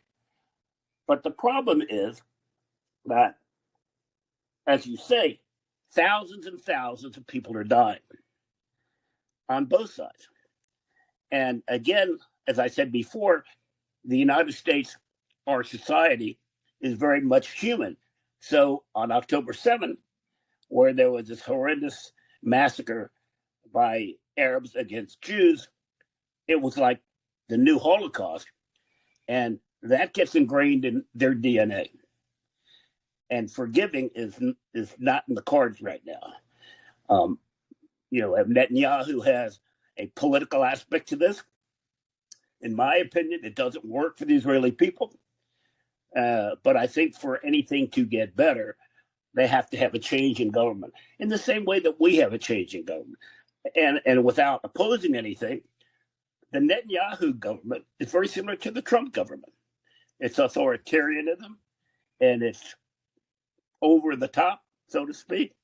And so there has to be some mitigation on the Israeli government to make it more democratic and more accepting of a real peaceful solution. Thank you for sharing. I'd like to go, if you don't mind muting Jerry, and then let's go to Lance and then over to Jane. I want to give you an opportunity to respond to the this notion of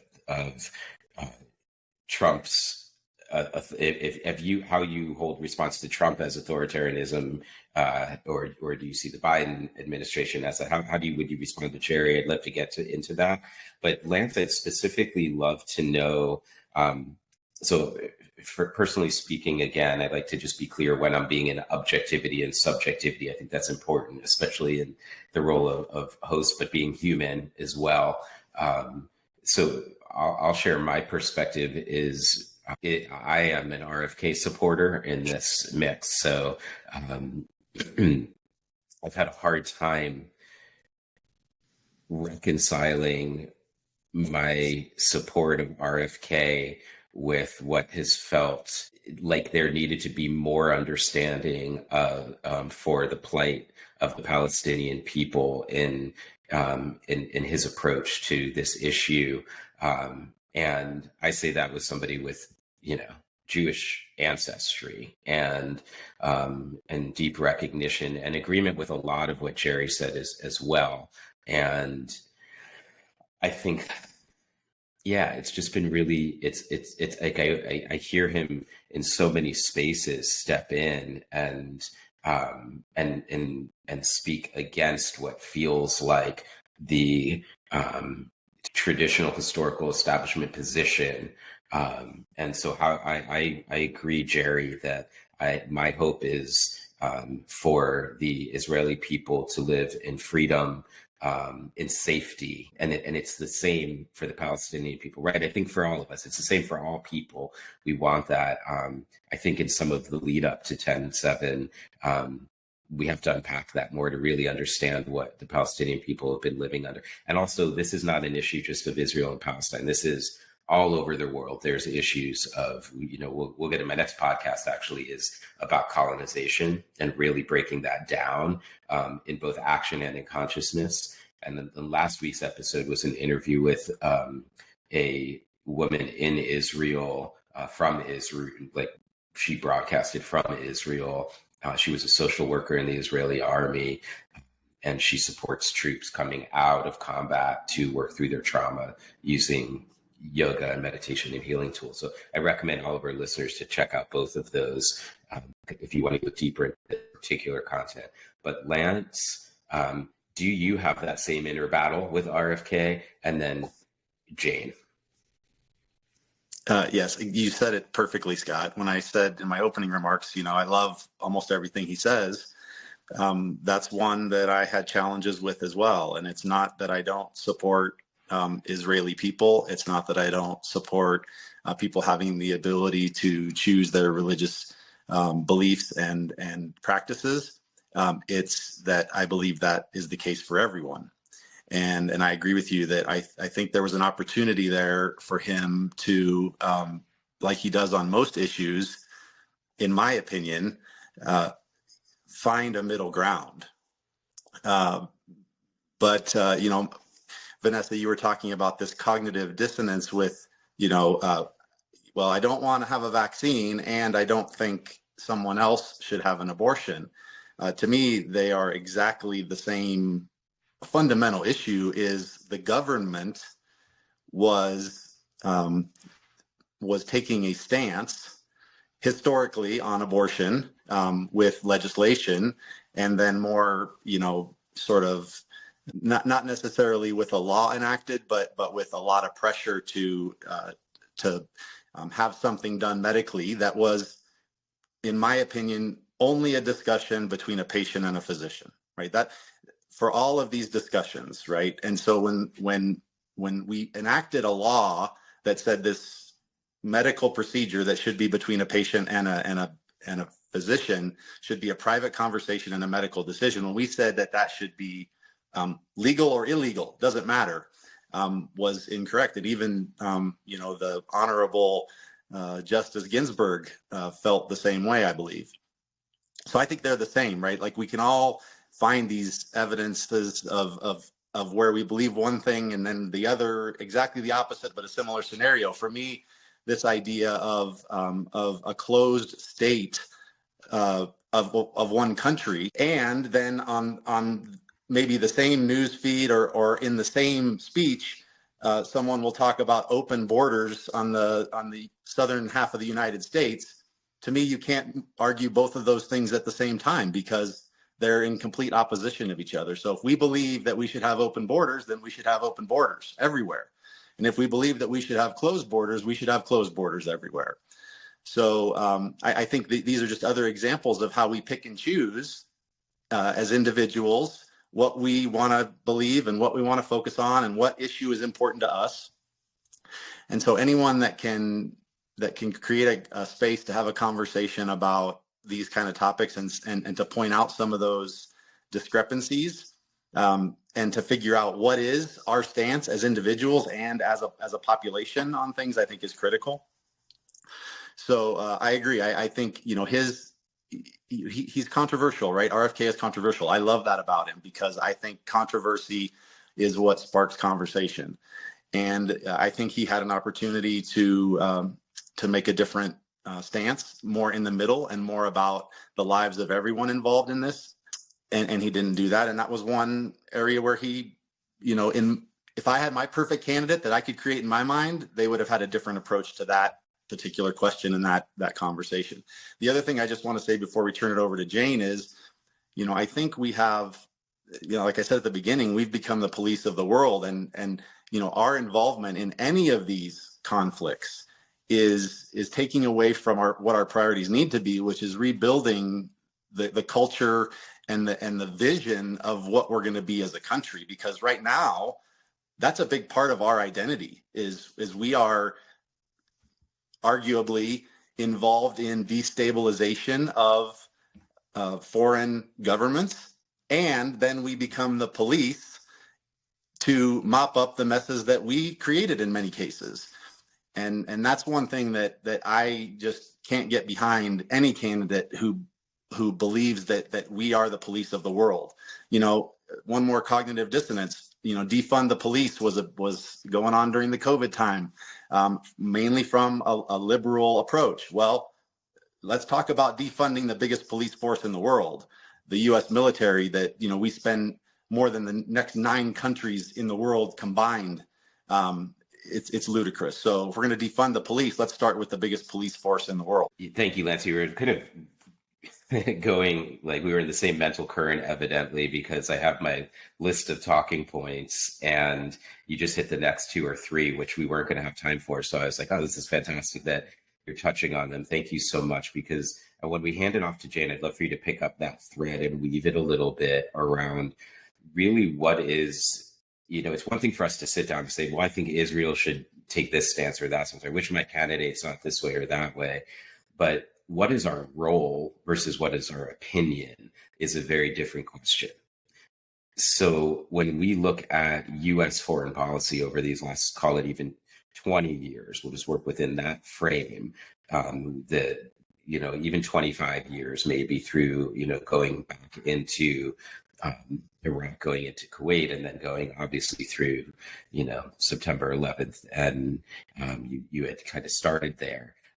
But that all also didn't happen in a vacuum. And there is a sense of globalism, of nation building and intervention in foreign affairs that impacts our resources. It seems to me like it foments anti-American sentiment. It generates the issue that we say we're fighting, and then justifies the expense. And then the ethnocentric ideologies that further perpetuate it. So how do you hold that, Jane, and what do you view a healthy role for the United States in foreign affairs?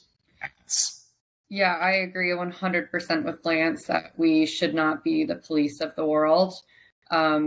Again, going back to, Trump's campaign is America first. I think we need to look inwards. I think there's plenty of people who are suffering. I know Vanessa alluded to it early on in the discussions. There are people that are hungry. There are those without, shelter. There are those without, that are living in subpar living conditions. I think we need to focus on ourselves. I think in terms of my opinion on international affairs, I don't feign to understand the depth of the conflict that has been going on for thousands of years in countries that I really don't know that much about. So, I wouldn't want somebody from the Ukraine or Israel making judgment or decisions on what's happening within Florida, what's happening within our legislation. And I don't think we have a right or a privilege to be dictating what's right and wrong. So, I believe in what's right and wrong from a human level, like we talked about. I don't think that anybody should be hurting anybody else. I don't think that war, murder, genocide in any form is ever justified. But I'm not going to get involved. That's for them to have discussions and figure out. And I'm just on the side of humanity. I think if that makes sense. Absolutely. Yeah. Thank you for speaking your truth in that. And just checking in with time that it went by really fast. I would love to give everybody an opportunity in closing on a couple of fronts. First and foremost, is there anything left lingering that you're holding that you want to speak into this conversation, and have live on this podcast for people to sit with? So give you a moment to just contemplate what that might be. The next part two to that, I thought this might be kind of fun, is if it were up to you, who would your candidate's VP running mate be? And if you are a Democratic Party supporter here in this race, I'm going to give you a second one of those, where if it's not Biden, who would your presidential nominee be? And they're your preferred VP to partner with them. So that all said, we'll hand this closing round off to Vanessa to lead us in. Thanks, Scott. I think there's a couple of things that I would say in closing, and to live immortal in this podcast, so to speak, is that as folks are listening to this and wrapping up, to encourage them to go out and have these kind of conversations. And I am open to, and often do, as Scott, like post things on my Instagram, and I do that with the acknowledgement that I want it to start dialogue. And in the last few weeks, I've seen more and more and more people start dialogue with very differing views, kind of all over the gamut. But the thing that I've gotten to is that there is not a candidate that really represents what I think we've even shown in this, couple of hours we've been together, that there is a middle ground. It is not absolutism one way or the other. And so what I'm leaving with, and what sits in my mind today, is how can we start to demand that of the people that we put in power? How can we start to look at balance and moderation, and not what makes the best, 5-word headline to create that division as we continue to go forward? And how do we actually put into action what we expect of people? Because we deserve, as an American people, to have a government led by and representative of the majority of the United States. And I have to tell you, like, what our Congress looks like today, House, State, Senate, the whole thing, like it's not representative of many factors of the United States today. And that's where we get to these laws and these approaches that are not necessarily for the people,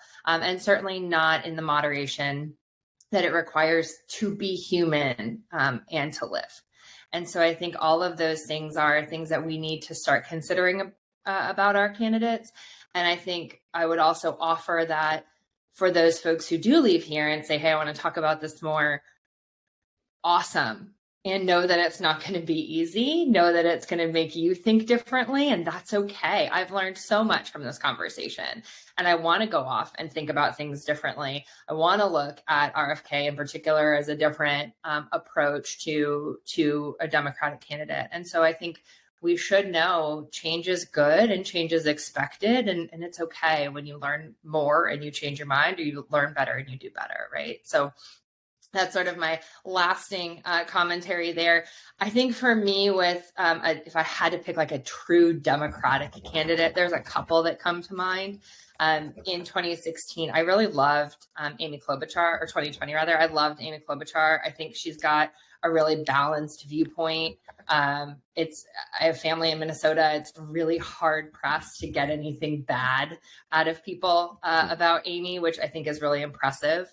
I think in a number of years, I would say Pete Buttigieg, because I think he's got some really strong infrastructure approaches that will do a lot of what Trump is talking about doing it, and did, quite frankly, during his administration, about bringing things back into America, making our country solid on our own, and the ability to stand on our own 2 feet. So I think if I had to, I would pick Amy and Pete. If I had a backup, I would pick Gretchen Whitmer for president and Dean Phillips for VP. Thank you. Thank you for all that you shared on this episode. Thank you. Let's go to Jerry. I would second Vanessa's choice. Amy Klobuchar is spectacular. She's extremely bright. and well known, and basically supports all of the things that I support with Joe Biden. I've been thinking a little bit about the problem with elderly people running for president, being at Joe Biden at 81, 82, and Trump at 78. I remember back in the day with FDR and Truman and Reagan all being older people that we looked up more like a father figure back in those days. Now it's a totally different situation. We need smart men and women in their 50s and early 60s who have a more modern look at how we govern and how we lead the country. And I think that it relates to younger voters, because younger voters are now getting turned off by old people. And I understand that. So I guess in retrospect, I'm harking back to a younger, more modern, kind of like Macron or Trudeau, all of these in guiding our country. And the last thing I want to talk about real quickly is women's right to choose. I think we could do a whole podcast on that one issue, not from the politics of it, but from the woman's perspective and the man's perspective. If you look at a woman's right to choose, both Republicans and Democrats support this overwhelmingly. But it is such a personal decision. It is so important to women to be able to have control of their own body, to make decisions about their body. And it's like slavery if government says, you will do this, you will not terminate, you must deliver. It was kind of like China's 3 children policy back in the day. It's so important, and it's so important not just to women, but to men and to other children. And it's really something that's got to get right. That's it. Thank you, Jerry. Thank you for sharing your views and your spirit. Appreciate you being here. We'll hand it off to Lance. Thank you, and I apologize for all the technical stuff. I live out in the country, as Scott knows, in New Mexico, and my service is not fantastic, so I apologize if I was a distraction to any of you or to any of the viewers or listeners. I think, what I would close with is what I would ask people to consider is to spend as much time and energy in being what you're for than being against what you're against. And that may not sound different, but to me, it's really different. And so I think being clear about what we each believe and why is so much more important than trying to prove the other wrong. All of these things come down to conversations just like this. And again, I'm excited about the possibility of a candidate that is getting support for voters under 45, that is getting a lot of support from independents, that has a higher favorability rating than either of the other 2 candidates in some polls. Depends on where you look, of course. But I'm excited about the possibility that we can begin to maybe have a path. Maybe he doesn't get elected, but this could be a path to 3, 4, 5 viable candidates in future elections, so that we really have significant choice. And asking the question of who I would want as RFK's VP. One person that comes to mind that I would love to see helping guide our country. Her name came up earlier. Vanessa mentioned Marianne Williamson. I love her. I think we have lost our way spiritually as a country. And I'm not talking about religion. I'm talking about the more broad spiritual connection. And she is an amazing spiritual teacher and could be an amazing spiritual guide to our country. Now, that being said, if he chose her, there's no chance. I think she's too divisive, unfortunately. But that would be what I would like if I got to pick my ideal future. I think they'd make a great team.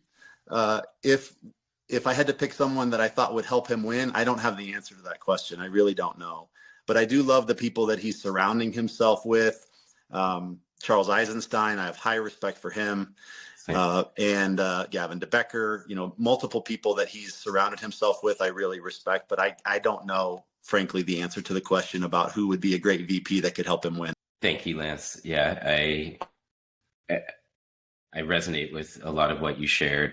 On the RFK train, I'll go ahead and throw mine in. My choice would be Tulsi Gabbard. And I appreciate the different spaces she's lived, operated, and expressed from and advocated for.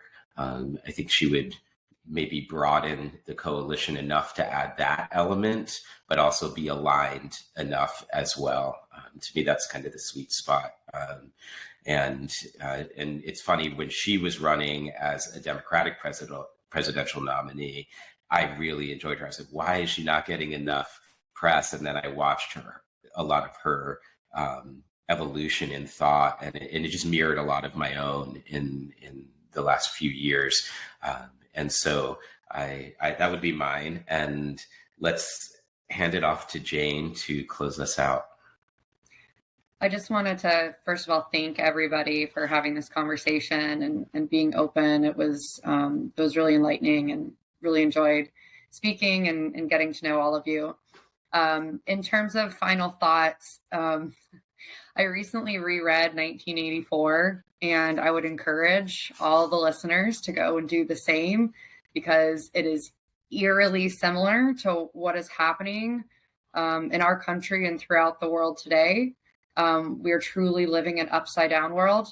And I think until people are educated and informed and really do the critical thinking we discussed earlier, I think we're headed down a very scary path.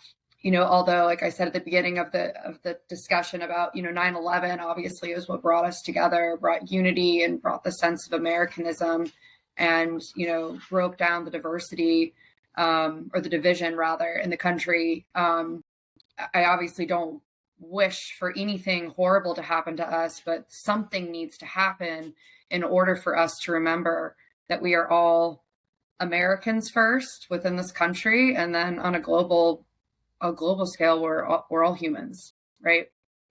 And then with that, with Trump's running mate, I am hoping for Vivek Ramaswamy. I absolutely love him. I think he's fresh. I think he's intelligent. I think he's also anti-establishment. He has diversity. He has a business background, and he's fiery. And I think they would make an excellent team. And then I'm hoping in 2028 for Ron DeSantis. So. Awesome. Thank you so much for sharing, Jane. Yeah, I've really enjoyed the really meteoric rise of Vivek. I think he's been a necessary live wire, and I think he has enrolled a lot of youth back into this current of conversation, and that would be an amazing choice in my personal view as well. So all that said, I think what has demonstrated itself here today to close is that when we collapse our identity into our beliefs, then when somebody has a different belief, we receive it as an attack on our identity, to which we then defend by attacking their beliefs and then their identity. And that energy will then draw itself to itself like a magnet. And that's eating up most of the bandwidth in our current zeitgeist, politically and socially. But what today has shown me is that when we don't establish identity in belief, then there is a space within us that is available for us to recognize a shared common identity of being human beings, sharing this rock in space for a little bit of time together.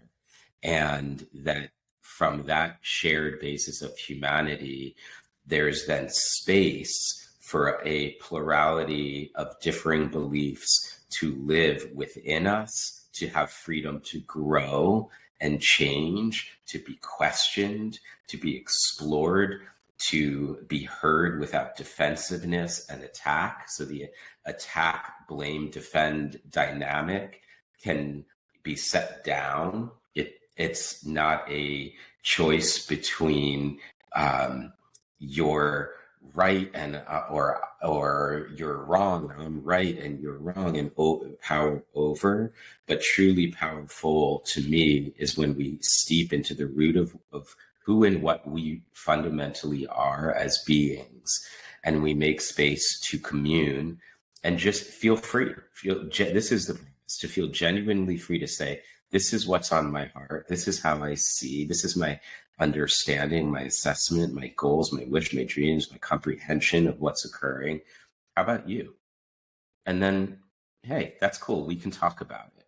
We can talk about it. And if we can talk about it out of that experience, if we can hold space for one another to have the experience that they're having with validation, regardless of if there's agreement or not, validation does not require agreement, then this whole thing called us, this project called America, can move forward. And then we don't need to nation build or anything. If that's a value, there's a natural virality to that. And I think there's power in that. And there's groundswell in that. So regardless of what you believe, if you agree with me, you disagree with me, you share views or not, I so appreciate each of you for being here. And I appreciate everybody for listening, for joining in. I hope that you found this podcast to be contributive and meaningful to you in some way. And we're going to keep it going. We're going to do more things like this. So I thank you, Lance, Vanessa, Jane, and Jerry for being with me today. Appreciate you guys. Thank you. Thank you. Thank you.